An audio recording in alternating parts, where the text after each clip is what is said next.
Hello, my name is Kathy. I have always dreamed of going to university, but, well, I can't. You see, I'm poor, which is also why all my clothes are secondhand that I buy from Goodwill. And this is the story of how my life changed after I found a simple item in my jacket. One day I was going through some Goodwill boxes, as usual, hoping to find a decent piece of clothes to buy. Then I found this old but nice jacket. It was perfect for the cold weather we were having, so I decided to buy it. I was walking down the street when the cold wind started blowing against my face. I put my hands in the pockets of my new jacket. That's when I felt something was inside of my pocket. I stopped walking, pulled it out, and discovered it was a signed collector's baseball card. It was one of those old, rare, and really valuable collector's ones. People go crazy for these things. Who in their right mind would forget it in this jacket? I stared intensely at that card. Then it hit me. Right now, I'm holding in my hands not only a card, but a huge amount of money. I basically just won the lottery. I hit the jackpot. I can't even describe how happy I was. Anyway, I started wondering if this is maybe a sign. My luck is starting to turn around. This could be the answer to my prayers, right? This little card costs a fortune. The money from it could send me to a good university, like I always wanted. When I got home, I immediately went to my room, locked the door, and sat with my treasure. But a feeling of guilt started in me. Why am I feeling like this now? I am the one who found the jacket. It's not like I was going to find the owner now. The next day at school, I could not stop thinking about it. It was frustrating. I couldn't make a decision. So I decided to tell Rachel. Rachel is my bestie. Everyone tells her she's pretty smart for her age. We've always got each other's backs. When I showed Rachel the card, she was stunned. Do you know how much this thing costs? I told her a lot, but I don't know how much exactly. Rachel got on my computer and searched online. After a few moments, she looked back at me and said, "You better start making a plan. This card won't only get you into university, but you can also buy your mom new furniture." I told her I was aware of that, but I can't stop feeling guilty. This is not my money, and someone worked hard to collect this card. Rachel told me I would be stupid to miss such an opportunity. "This was sent to you from heaven," she said.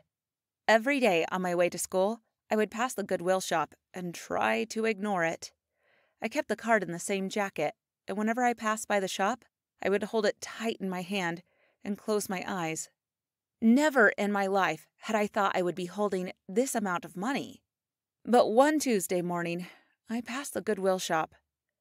I stopped, looked behind me, and then stared once more at the card.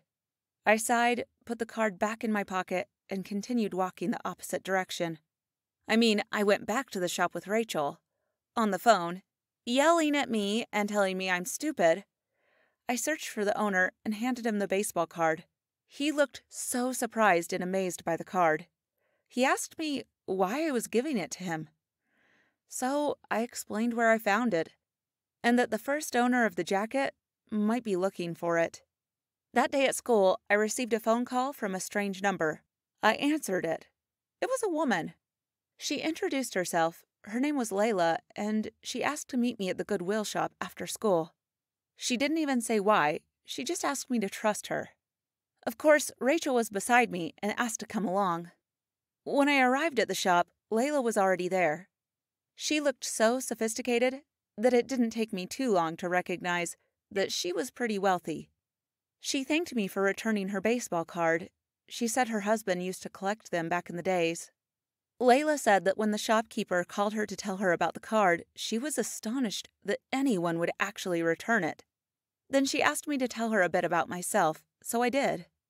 After listening to me, she smiled at me and said that she liked my personality. She said that I was a very ambitious girl and that I reminded her of herself. I thanked her for saying such kind words and got up to leave. What Layla said next almost gave me a heart attack. She literally said, "Would you like me to pay for your university loan?" It took me a moment before I could answer. Am I hearing things right? Am I dreaming? Typical Rachel pinched me and whispered, "You are not dreaming. Answer the woman." I waved my hands and told her that it was too much just for returning a card.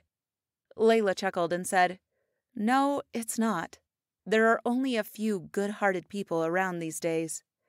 And it's people like you who deserve a better future." I was about to burst from happiness. I didn't have anything to say.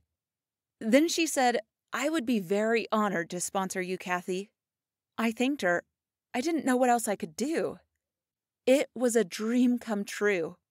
I felt like I had a fairy godmother, except that she wasn't magical. And let me tell you, I loved the argument I had with Rachel on the way home, because I was on the winning side.